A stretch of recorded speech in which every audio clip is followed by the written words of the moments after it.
My name is Gwen Olson, and I am the author of Confessions of an RX Drug Pusher. I'm a 15-year veteran of the pharmaceutical industry, and I left in the year 2000. And what I would like to do today is I would like to dispel the myth that the pharmaceutical industry is in the business of health and healing. Because in fact, what the pharmaceutical industry is in the business of doing is disease maintenance and symptoms management. They are not in the business to cure cancer, to cure Alzheimer's, to cure heart disease, because if they were, they would be in the business of putting themselves out of business, and that in fact doesn't make sense. I don't want people thinking that I am a conspiracy theorist, because in fact there is no theory behind what I'm telling you. It's all provable. And what I'm saying is provable is that the pharmaceutical industry doesn't want to cure people. You need to understand, specifically when we're talking about psychiatric drugs in particular, that these are drugs that encourage people to remain customers of the pharmaceutical industry. In fact, you will be told if you're given a drug such as an anxiolytic or an antidepressant or an antipsychotic drug that you may be on the drug for the rest of your life. And very frequently people find that they are on the drugs for a very long period of time, if not permanently, because they're almost impossible to get off of. Some of them can have very serious withdrawal symptoms, and most of them can have extremely serious withdrawal symptoms if they're stopped cold turkey, but some people even experience withdrawal symptoms when they try to titrate or they try to eliminate the drug little by little, day after day. So it's really important to understand the motivation behind all of the current maintenance drugs that are on the market, even, for example, drugs such as cholesterol-lowering drugs. And what we are in fact finding now is that cholesterol drugs are lowering cholesterol excessively and causing other disease states as a consequence. So you need to be careful about trying to take drugs in order to remain healthy, because you're never going to have anyone come to you and tell you that the drugs are always tried against a placebo in clinical trials. What a placebo is a sugar pill. And in fact, many drugs are not found to be much more efficacious than the sugar pill. And in a case in point actually is the recent clinical trials that were released in the meta-analysis that came out of the UK on antidepressants, on the newer SSRI, selective serotonin reuptake inhibitor antidepressants. And what was found was the information that activists and other researchers have known for decades, was that antidepressants are no more effective than placebo, no more effective than sugar pills. But yet there are over 44 million people that have been taking these antidepressants, and a large number of them people that have mild to moderate depressive episodes. In fact, they prove that the antidepressants were not effective in anyone with the exception of some of the most severely depressed patients.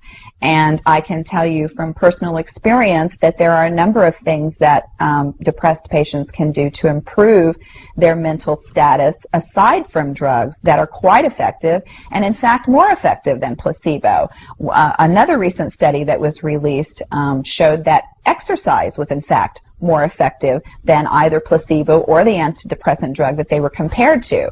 But just like Bill Maher said in his show, you know, we're never going to hear any ads on television that are sponsored by anybody saying, you know, the New England Journal just announced that exercise is twice as effective as antidepressants in curing depression.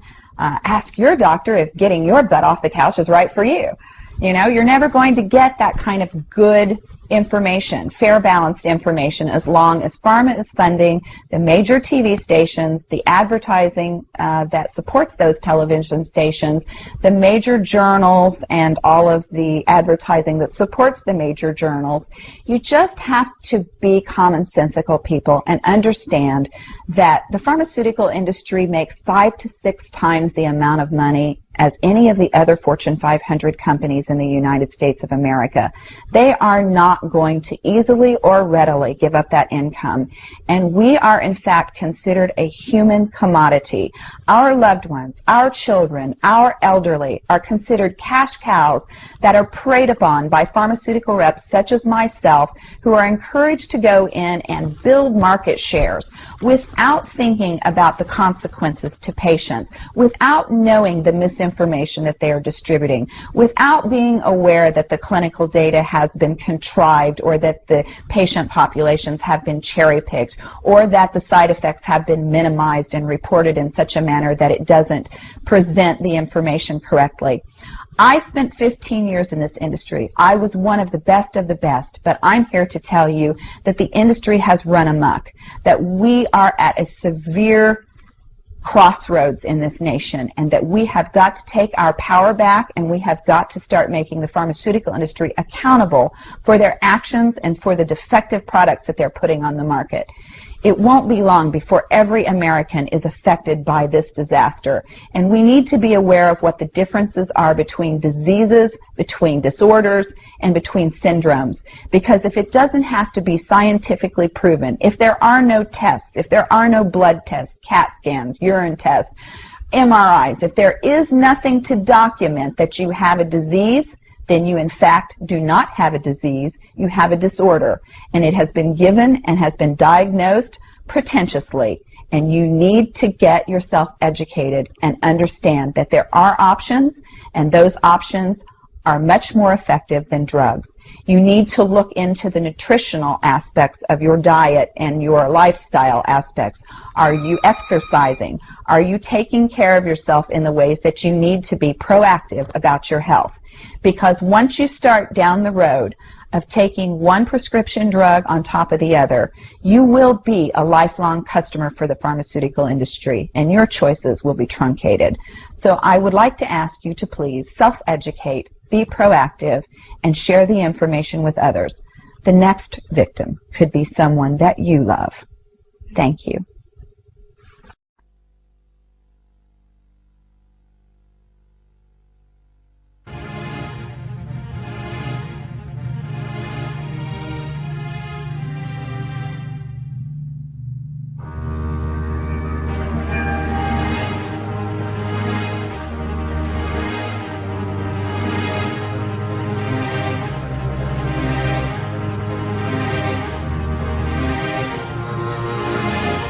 Salud en venta.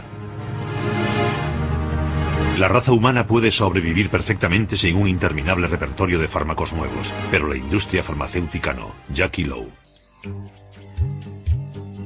Las 10 compañías farmacéuticas mayores forman el conglomerado Big Pharma, que controla el mercado farmacéutico mundial.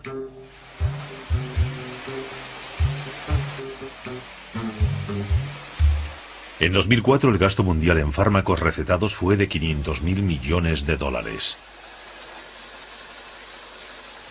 En 2002 el beneficio del conglomerado Big Pharma ascendió a 35.900 millones de dólares. El beneficio de Big Pharma supera la suma de beneficios de las otras 490 multinacionales de la lista publicada por Fortune.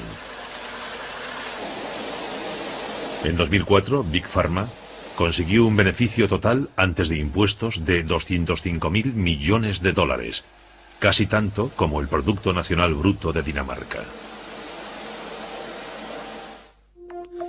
He aquí la lista de los 10 medicamentos más vendidos en el mundo, según los datos más recientes desde 2004. El medicamento de mayores ventas es el reductor del colesterol Lipitor, fabricado por Pfizer. Su venta generó 10.300 millones de dólares en solo un año. A continuación está otro fármaco reductor del colesterol, Zocor, fabricado por Merck. Generó 6.100 millones de dólares en un año. El tercer fármaco de mayor venta mundial es Zyprexa, un antidepresivo fabricado por Eli Lilly, que facturó 4.800 millones en un año. Entre los 7 restantes más vendidos en el mundo hay 2 para tratar úlceras. Uno para la hipertensión, un antidepresivo, uno para problemas cardíacos, uno para el asma y uno para la anemia, con una facturación anual de unos 48.000 millones de dólares. Todos estos fármacos se vendieron en países ricos como Estados Unidos, la Unión Europea y Japón.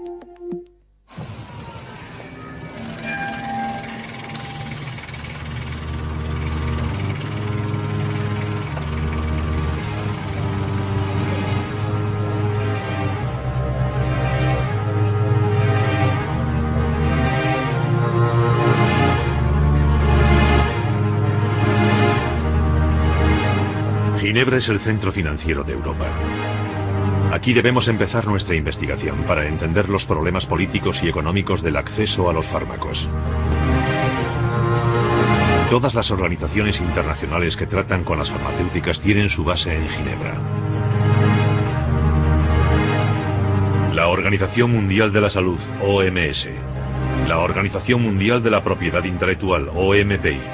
Médicos Sin Fronteras. Y, por supuesto, la Organización Mundial del Comercio, OMC. Hoy la OMC abarca muchos sectores del comercio internacional. El de mercancías, el de servicios, y trata una amplia variedad de temas, de los aranceles e impuestos sobre las mercancías, a las subvenciones y las normas no arancelarias. La OMC cuenta con 150 Estados miembros, casi el mundo entero. El comercio mundial está regulado por acuerdos de la OMC. Decidimos analizar el nuevo reglamento sobre patentes de fármacos salido de la Organización Mundial del Comercio y denominado Acuerdo sobre los Derechos de Propiedad Intelectual relacionados con el comercio, o TRIPS, porque vimos que los medicamentos sujetos a patente eran mucho más caros que los no patentados.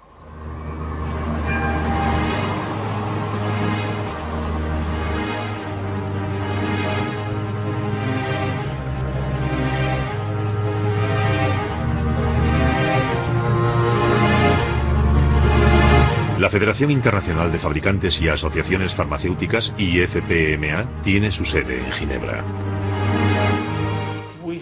Tenemos 26 empresas afiliadas y 55 asociaciones nacionales pertenecientes a 55 países del mundo. Y nuestro ámbito de trabajo es mayormente el de la reglamentación, porque la industria farmacéutica es la más reglamentada que existe.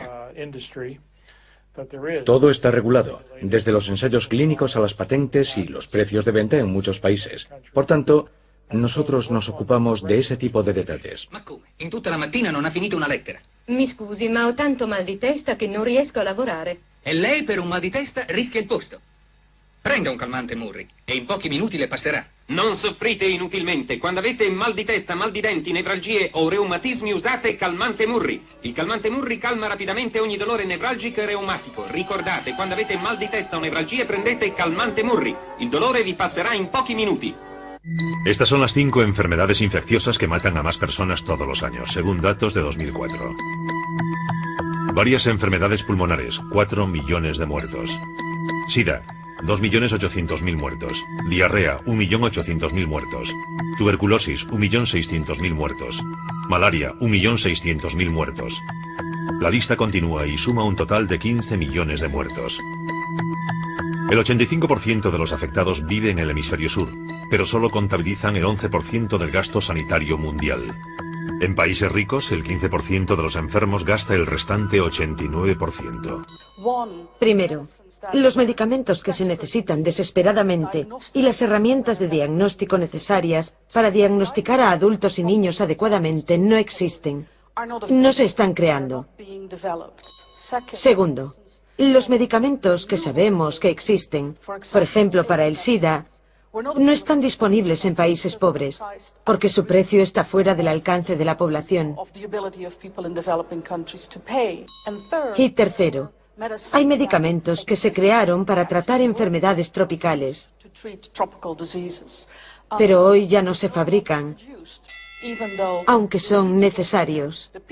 Los enfermos existen, pero como consumidores no existen, porque no tienen dinero suficiente para pagar el tratamiento. ¿Qué diferencia hay entre un medicamento genérico y uno de marca? En realidad contienen los mismos ingredientes activos y se fabrican del mismo modo, son idénticos. Los de marca están patentados y por lo general son más caros. Pero ¿quién regula el sistema de patentes? Recuerden una palabra. TRIPS. Acuerdo TRIPS. ¿Qué significa? Propiedad intelectual relacionada con el comercio. Es un acuerdo sobre la regulación de la propiedad intelectual y su influencia en el comercio internacional. Fue el primer intento serio en el ámbito GATT-OMC de establecer una relación entre el comercio y la protección de la propiedad intelectual.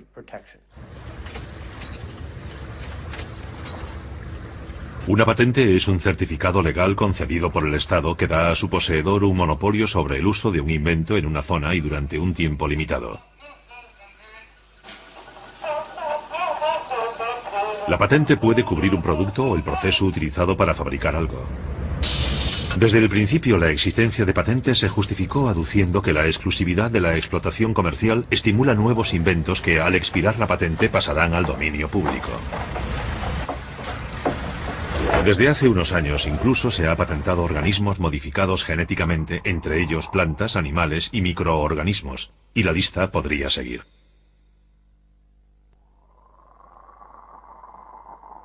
Hay un vínculo entre el acuerdo TRIPS y el acceso a los medicamentos. Porque regula los medicamentos como cualquier otro sector.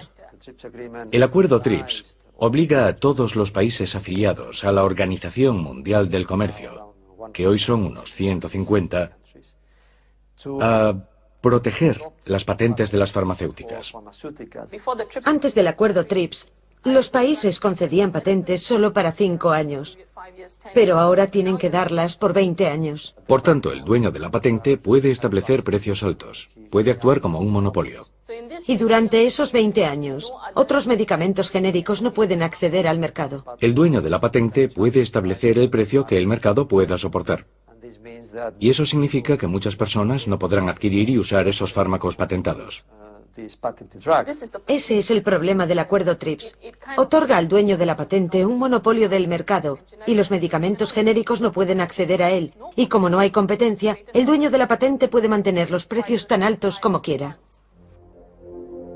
El TRIPS es el triunfo de los intereses particulares de las grandes multinacionales europeas y estadounidenses sobre el interés de millones de personas en países pobres.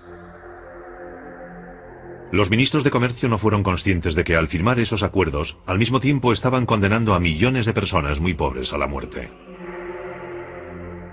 Por tanto, el TRIPS ha impuesto el régimen de la propiedad intelectual, actualmente imperante en los Estados Unidos y Europa, al mundo entero.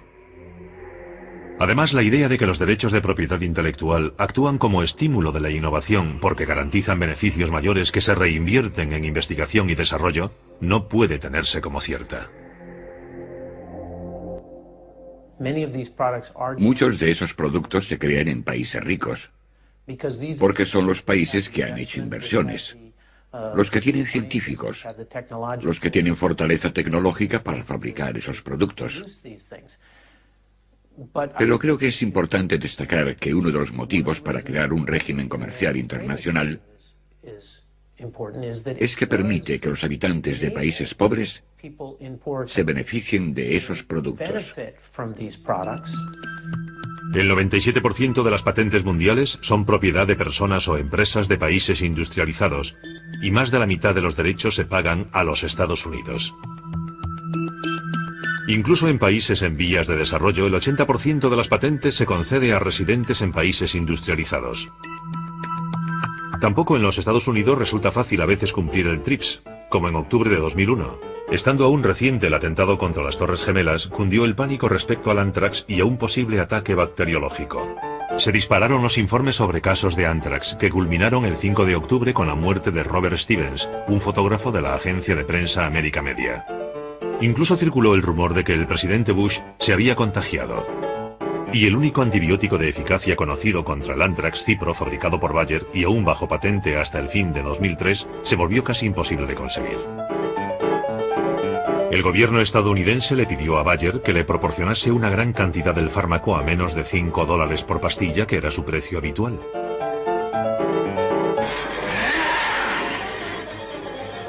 Dada la reticencia de la empresa alemana, el gobierno estadounidense anunció la aprobación de 2 fármacos genéricos, doxiciclina y penicilina, como tratamiento contra el ántrax, y que esos fármacos estarían disponibles como genéricos porque podrían fabricarlos varias compañías farmacéuticas y así serían relativamente baratos y fáciles de conseguir.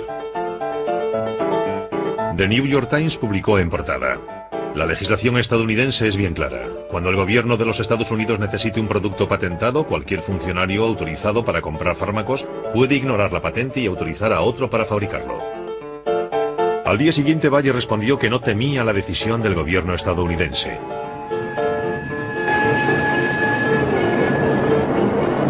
Una decisión que violaba el infame acuerdo TRIPS. Pero la amenaza de no atenerse al tratado se extendió a Canadá, con numerosos ofrecimientos de compañías farmacéuticas que fabricaban genéricos. Por tanto, el 25 de octubre el gobierno estadounidense se salió con la suya. Debido a la amenaza de los genéricos, Bayer accedió a fabricar todas las pastillas que los Estados Unidos necesitaban a un coste de solo 95 centavos cada una. Al final, no obstante, solo hubo 3 muertos por causa del anthrax y unas docenas de personas contagiadas.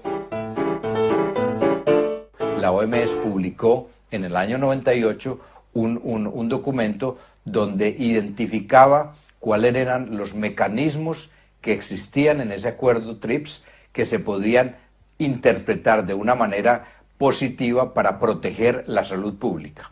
Y lo publicamos y hubo una polémica terrible, hubo pedidos de que se retirara el documento, hubo insultos a la OMS que el documento era mediocre, que era mentira, que era falso, y empezó la polémica y el debate sobre si en realidad había una flexibilidad o no había una flexibilidad. Esto llevó 3 años hasta Doha, donde se hizo la declaración donde se dice realmente existe este derecho, existe la flexibilidad, existen mecanismos que se pueden utilizar para proteger la salud pública en caso de un efecto negativo de la implementación de estos acuerdos de propiedad intelectual. Los países pueden hacer una licencia obligatoria, pueden hacer una importación paralela y eso es una cosa perfectamente conforme al acuerdo TRIPS. Importaciones paralelas. Gracias a la cláusula 6 del acuerdo TRIPS, en beneficio de la salud pública y solo por periodos limitados, es posible importar un fármaco desde el país que ofrezca las mejores condiciones económicas sin pedir permiso al propietario de la patente. Hay países como el Brasil que no ha hecho una licencia obligatoria, pero que ha utilizado la licencia obligatoria como un instrumento para negociar. Y en el momento que han anunciado varias veces que van a hacer una licencia obligatoria, entonces la industria ha dicho, bueno, no, un momento, vamos a negociar, y ha tenido el efecto que es lo que se necesita, el efecto que es una reducción de precios para poder aumentar el acceso a los medicamentos. Licencias obligatorias. Gracias a la cláusula 30 del acuerdo TRIPS, se permite que un país que sufra una urgencia sanitaria, un solo país, fabrique un fármaco genérico sin pagar los derechos de patente. Esta licencia tiene una duración limitada. Se ha aprobado una ley sobre licencias obligatorias, según la cual un país puede solicitar una licencia obligatoria, pero las normas que regulan este caso son tan complejas que no es práctico. Por tanto, ¿qué debería hacerse? Que en el tercer mundo se aplicase un sistema de licencias obligatorias sencillo y práctico. India. Población 1096.917.184. Expectativa media de vida 63 años. Infectados por VIH 5.200.000.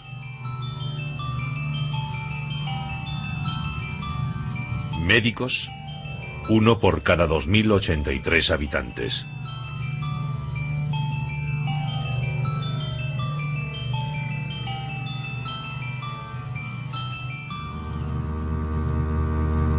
Tailandia. Población, 64.081.371. Expectativa media de vida, 67 años. Infectados por VIH, 1,8% de la población. Médicos, 1 por cada 2.702 habitantes.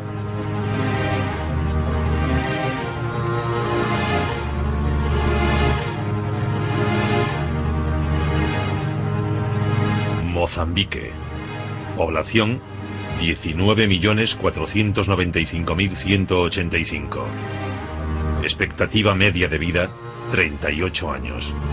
Infectados por VIH, 1.400.000. Médicos, 1 por cada 30.000 habitantes.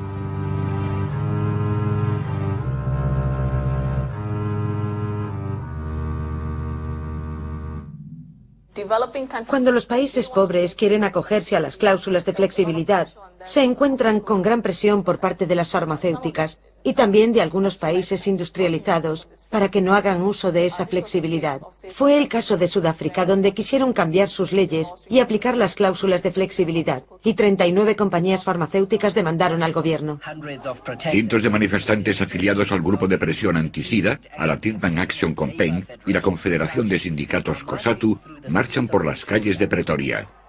La Asociación de Empresas Farmacéuticas ha demandado al gobierno de Sudáfrica por una ley que permite que el país compre fármacos genéricos en vez de sus equivalentes más caros. Estamos dispuestos a adoptar todas las medidas necesarias para conseguir tratamiento para los pacientes con VIH y SIDA. Aquí se trata de establecer qué es lo prioritario, el interés comercial de las multinacionales o el derecho a la vida de las personas. Buenas tardes, bienvenidos al noticiario de la UNA. Soy Sally Bardet. Noticias nacionales e internacionales. Hoy destaca que las farmacéuticas han retirado la demanda contra el gobierno. Ha sido una gran victoria para el gobierno y para el Treatment Action Campaign. No solo se ha retirado la demanda, además la Asociación de Empresas Farmacéuticas ha accedido a pagar las costas procesales. Una gran victoria. El presidente de las empresas farmacéuticas retira la demanda. En el futuro, muchos más países necesitarán hacer uso de la declaración de Doha, sobre todo los países productores de fármacos, porque si esos grandes productores, como India, no permiten que sus empresas fabriquen versiones genéricas de los fármacos nuevos, al final no quedará ningún sitio de donde importarlos.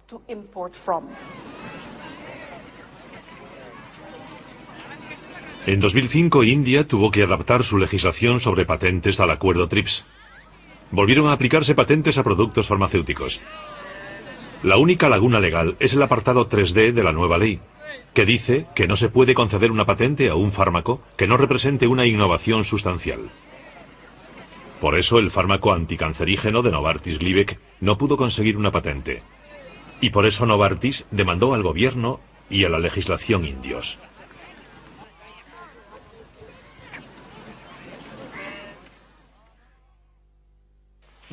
Piden que se declare inconstitucional al apartado 3D. Aquí figura. Además, aunque aquí no figura, piden que se dictamine que el 3D viola el TRIPS. ¿Quiere una copia?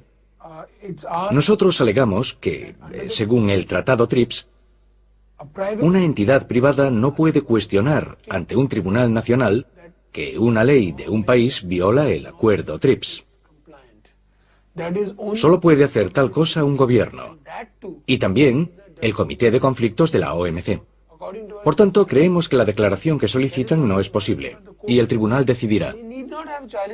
No tenían por qué haber cuestionado el apartado 3D, pero ya que lo han hecho, si tienen éxito, afectará a todos los fármacos, a los anticancerígenos, a los antirretrovíricos, a la antimalaria y antituberculosis. Si nosotros vencemos, afectará positivamente a todos los fármacos. Por tanto, esta demanda tendrá consecuencias para todos. En julio de 2007, el gobierno de India ganó el juicio contra Novartis.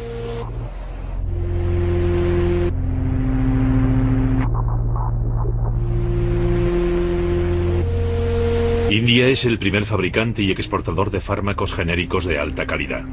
Empresas como Ranbaxy y Cipla venden sus medicamentos a muchos países del hemisferio sur y a organizaciones como Médicos Sin Fronteras, que compra el 80% de sus medicamentos a India.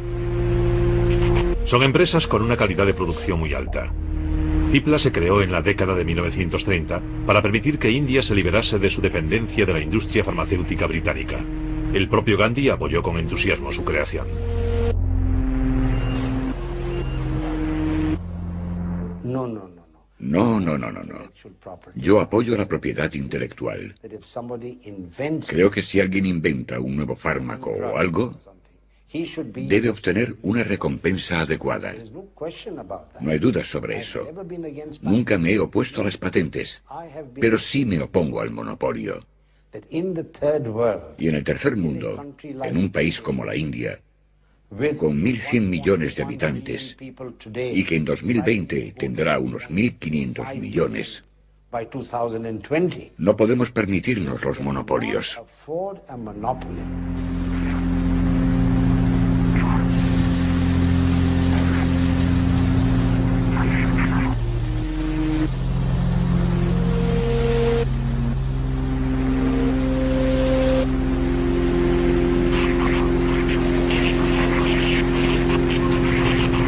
La época dorada de la industria farmacéutica india empezó en 1972, cuando Indira Gandhi abolió las patentes sobre los productos farmacéuticos para atajar las crisis sanitarias de su país.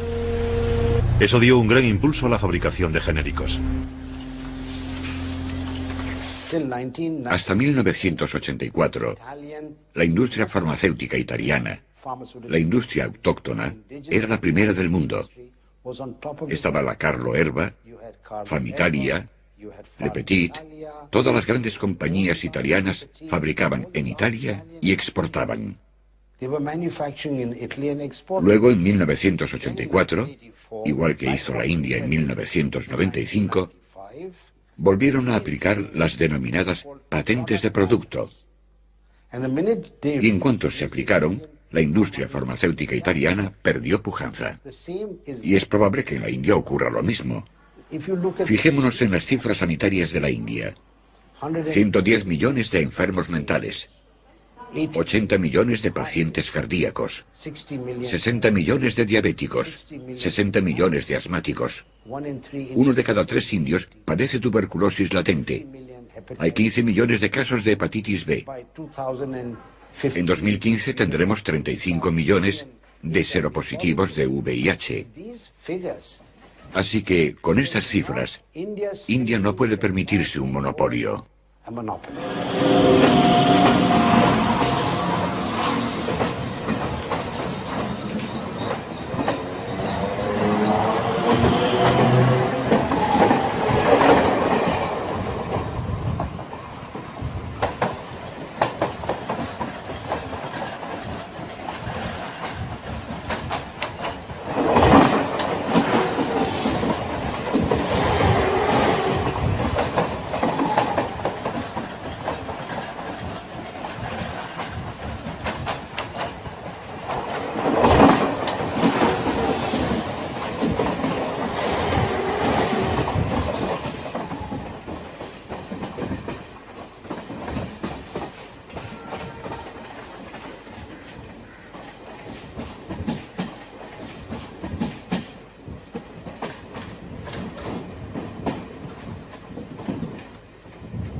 Lo que ha hecho el gobierno indio es abandonar a los pobres.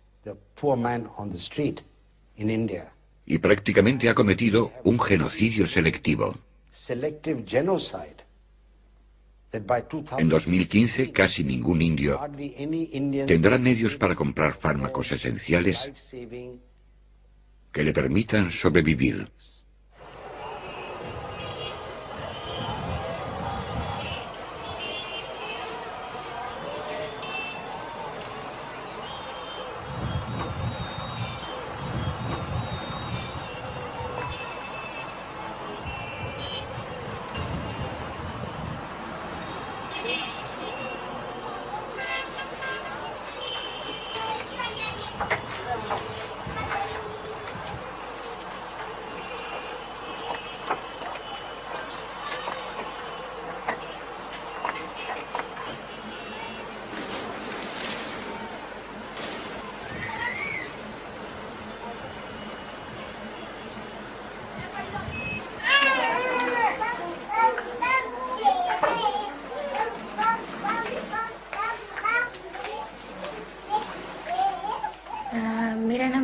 Me llamo Bharati Vilas Desai y tengo 30 años.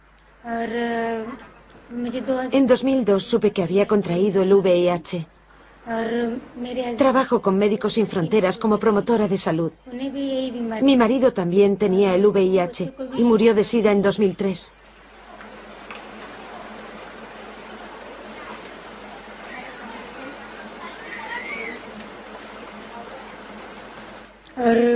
Tengo 3 hijos y todos ellos son seropositivos.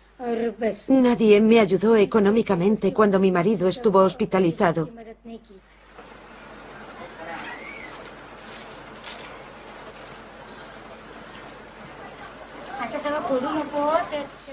Cuando murió le hicimos un funeral tradicional hindú, que se hace 13 días después del fallecimiento de la persona.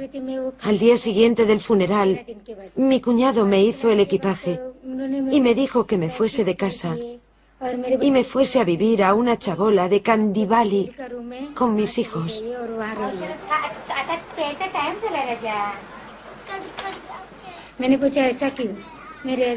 Le pregunté por qué, ya que cuando mi marido vivía, nunca me habían pedido que me fuese a vivir a Kandivali. Y entonces él me dijo, tú y tus hijos tenéis el VIH, y si vivís con nosotros en casa, es posible que también nos infectemos.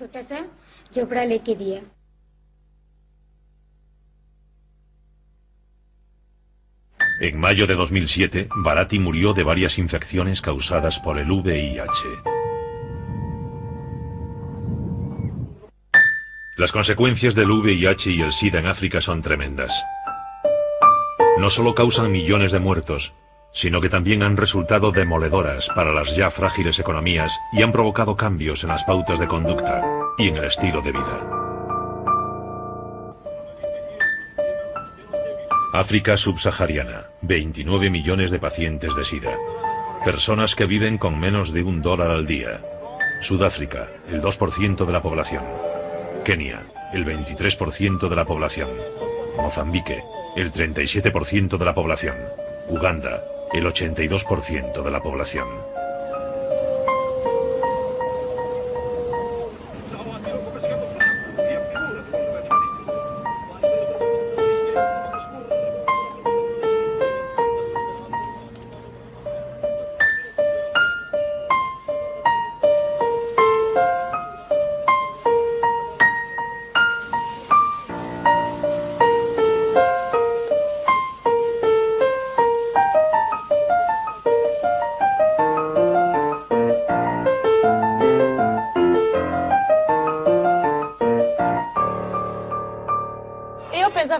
Creí que era el fin del mundo para mí.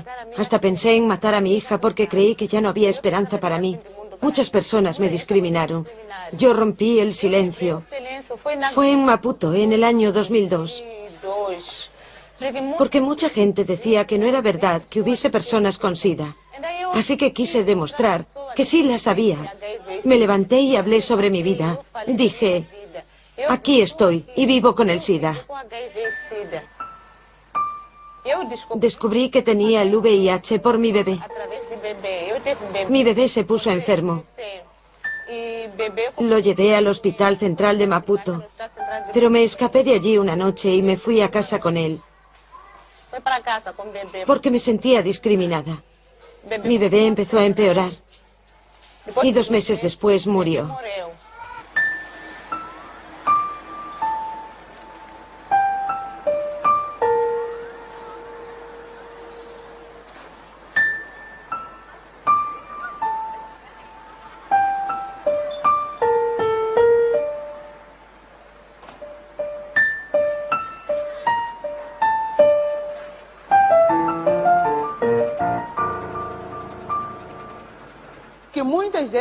Cuando muchas de estas mujeres vienen al hospital, no vienen a hacerse la prueba del VIH, sino solo para su revisión de embarazo.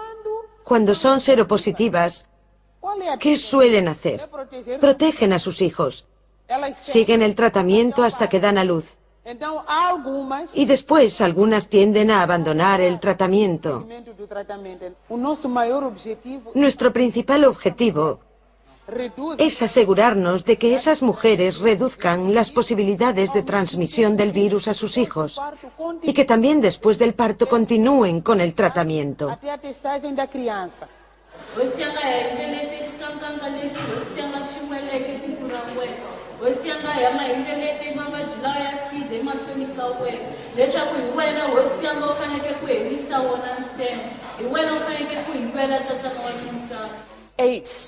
El SIDA es una enfermedad olvidada. Aunque se está investigando mucho sobre ella, todos los esfuerzos se centran en buscar nuevos medicamentos para tratar a los pacientes europeos y estadounidenses que necesitan nuevos antirretrovíricos por la resistencia a los antiguos. Pero lo que nosotros necesitamos hoy para tratar el SIDA son herramientas más fáciles de usar a gran escala en lugares pobres. Necesitamos medicamentos para tratar a los niños enfermos de SIDA. En Europa y en Estados Unidos casi no hay niños con SIDA, así que no se crean esos productos.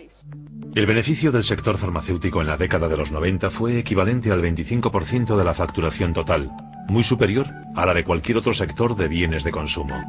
Es un margen de beneficios colosal.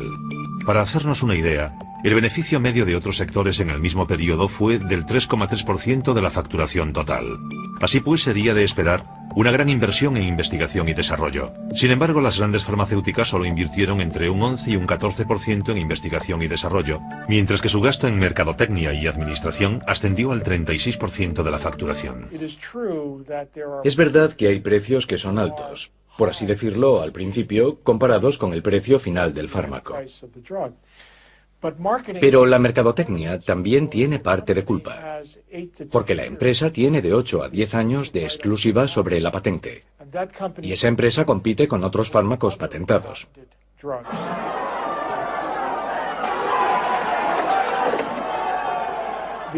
Los laboratorios tienen que recuperar lo gastado en investigación en un periodo de 8 años, y con frecuencia puede ser menos. En la década de 1970, cada año se registraron aproximadamente 70 compuestos químicos nuevos. Desde entonces ha habido una reducción constante de verdaderas innovaciones farmacéuticas, llegando a aprobarse solo 23 productos en el año 2004, de los que solo 4 pueden considerarse avances terapéuticos importantes.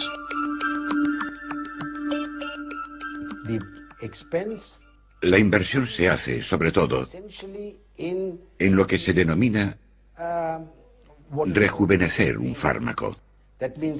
Es decir, si tienen un buen producto, buscan el modo de ampliar la vida de la patente.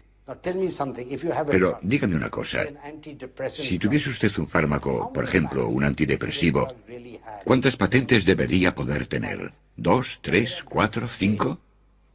Hoy hay casos de fármacos controlados por las multinacionales en los que uno solo goza de 240 patentes. Las distintas formas cristalinas del medicamento, de las sales, los éteres, los metabolitos, los fármacos precursores, los nuevos métodos de administración, todo es un camuflaje para que puedan ampliar la vida de la patente. En los 25 últimos años del siglo XX, de los cerca de 1.400, 1.500 fármacos registrados en todo el mundo para enfermedades en general, solo 13 eran para enfermedades tropicales, y de estos 13 solo 4 eran fármacos antimaláricos. Muchos de los fármacos antiguos se crearon por diversas razones, por ejemplo con fines militares, o incluso como una etapa final de colonialismo, cuando a las potencias europeas les interesaba la malaria, porque muchos de sus ciudadanos estaban en zonas de malaria. En cuanto esas motivaciones desaparecen, no hay un incentivo comercial para crear fármacos antimalaria. La guerra aveva portato alla diffusione dei moderni ISTC, primo fra tutti il DDT. Con essi in Italia, da uno scienziato nostro, pioniere e apostolo della lotta antimalarica, venne la parola nuova: distruggere non più le larve dell'anofele, ma l'insetto adulto, rendergli la vita impossibile là dove succhia i germi o li trasporta e li inocula, le case. L'attuazione fu pronta e grandiosa. Siamo nel deposito di insetticidi di una stazione antimalarica provinciale. Una squadra si prepara. Si irrora razionalmente da una data altezza sulle pareti, sotto la quale è dimostrato che le zanzare non si posano mai, fino al soffitto. La squadra si è distribuita nella casa, un uomo per ambiente.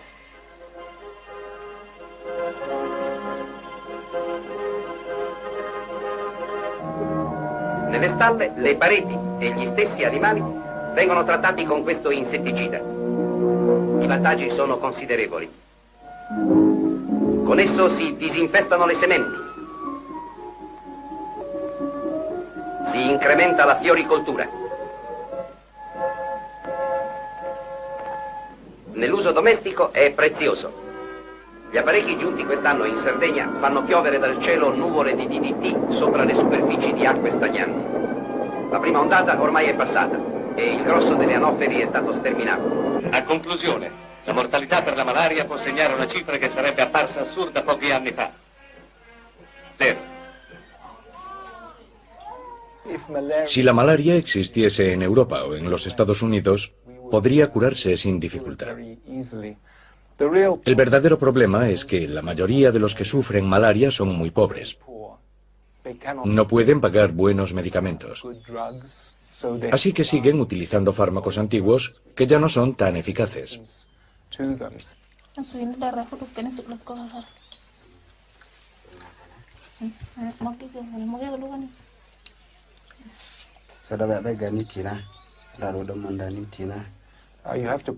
Hay que impedir que la gente contraiga malaria. Y para ello hacen falta mosquiteras. Y hay que controlar a los mosquitos. Pero aún así, habrá cientos de millones de personas que contraigan malaria. Y esas personas necesitan medicamentos.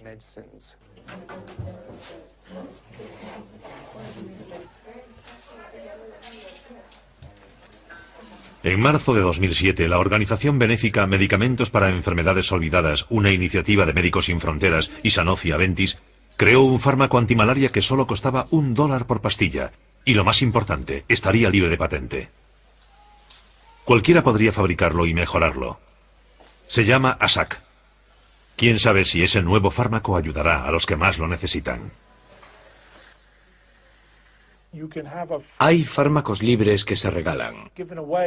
Pero, por ejemplo, la OMS sabe que los medicamentos contra la enfermedad del sueño, que una de nuestras empresas afiliadas donó este año, no están llegando a muchos pacientes africanos.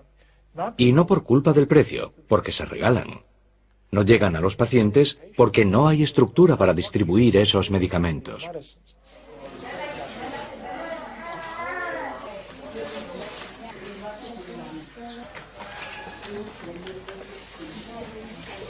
Un antibiótico para una enfermedad respiratoria no se usa lo mismo en África que en un hospital en Londres o en Roma o en París.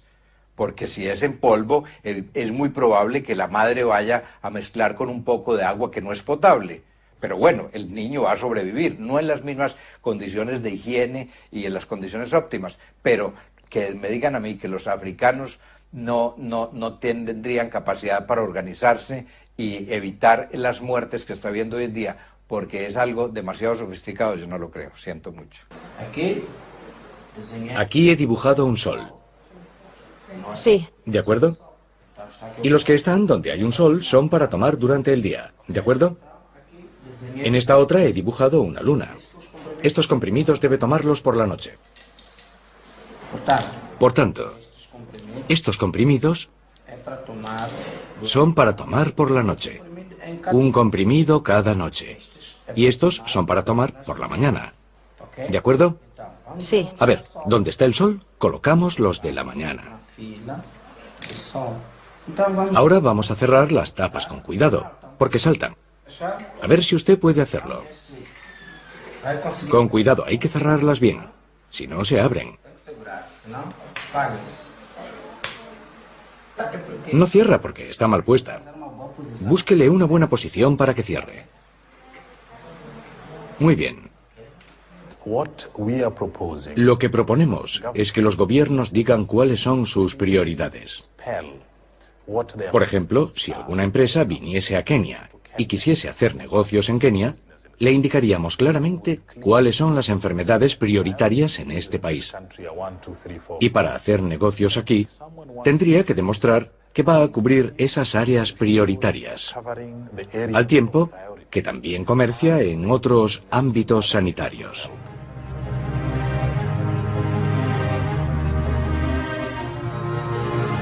Sudáfrica tiene el mayor número de seropositivos de VIH del mundo entero.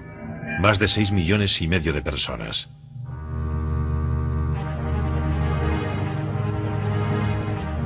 Una parte de los medicamentos contra el VIH llega gracias a la considerable aportación de algunos países y organizaciones internacionales y a la de las grandes organizaciones humanitarias.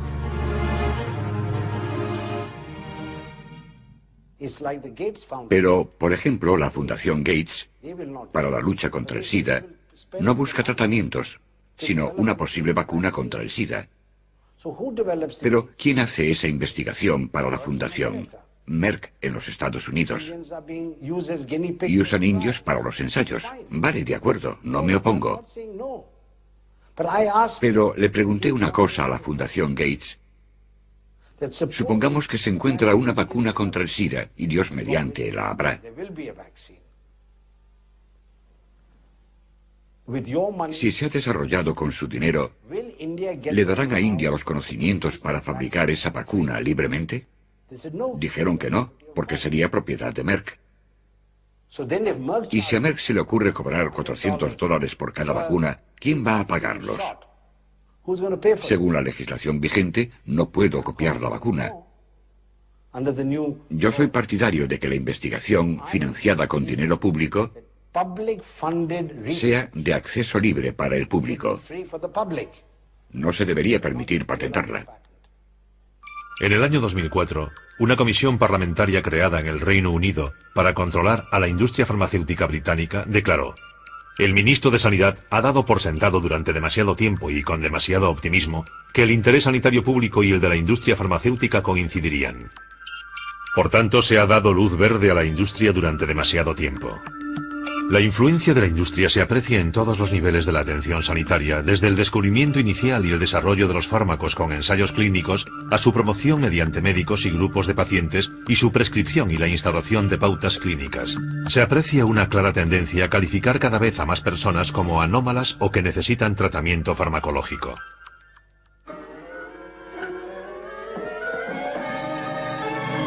Por tanto, las empresas farmacéuticas, con el respaldo de las autoridades, están alterando nuestra concepción de la enfermedad. Un ejemplo de ello es la presión sanguínea alta o hipertensión. Hasta el año 2003, se consideraba que alguien padecía hipertensión cuando tenía una presión sanguínea máxima superior a 140 y la mínima superior a 90. Tras el año 2003, un comité de expertos catalogó la existencia de prehipertensión cuando los valores estuviesen entre 120/80 y 140/90. Así que muchas personas descubrieron de pronto que tenían un problema de salud. È un licantropo. Che cos'è? Un licantropo. Ah, e cos'è? Un caso incluso más grave es el del denominado síndrome de déficit de atención o hiperactividad, bastante común entre los niños. Durante la década de los 90, como se decidió que era un trastorno y no algo normal, el número de niños catalogados como pacientes de esa enfermedad se multiplicó por 7, hasta el punto de que hoy el 15% de los escolares estadounidenses toma anfetaminas con regularidad. Y otro tanto está ocurriendo en otros países. Por tanto, si en los próximos meses sus hijos empiezan a ser demasiado revoltosos, tranquilícese sabiendo que pronto podrá calmarlos con una saludable dosis de Ritalin. En décadas recientes, hemos visto la privatización de la atención sanitaria, de la investigación médica y la de la elaboración de nuevos productos, lo cual ha llevado a un sistema que sirve al mercado. Pero si no hay mercado, no tienes lo que necesitas. Y eso constituye una barrera enorme. Es difícil pedirles a las grandes farmacéuticas, cuyo fin es ganar dinero y satisfacer a sus accionistas, que hagan cosas que no reportan mucho dinero. Las autoridades deben implicarse, deben regular ese tipo de cosas. Se necesitan fuentes de financiación diferentes y se necesita que el sector sanitario participe en el establecimiento de prioridades.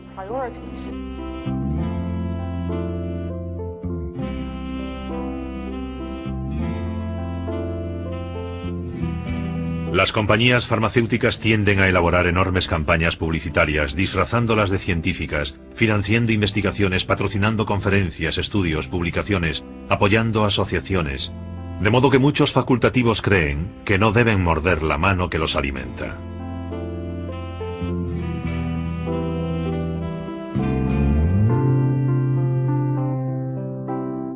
En Occidente, el gasto en medicamentos aumenta un 7% anual, mientras que el Producto Nacional Bruto solo aumenta un 2%.